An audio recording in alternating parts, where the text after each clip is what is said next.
in the zone about a half-mile final to remote 836 close to taxiway Charlie, close north of runway 927 and south of taxiway Papa.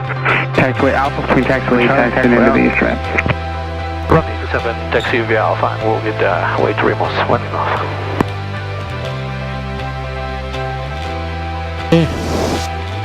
Hey. Ogaraliście sobie. Strobe lights on, airspeed is alive, here's 40. November 90 Bravo, number 2 following Cessna, close in, right base 60. is final. Runway 27, clear to the option, wind variable at 4. 90 Bravo, clear for the option 27 and looking for the traffic. Oh, I got the traffic.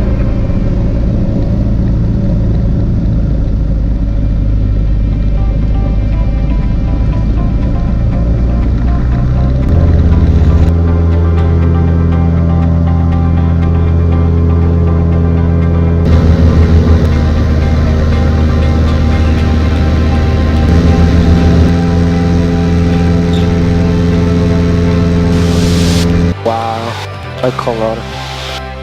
Tower 197, Mike Charlie is ready whenever there's space.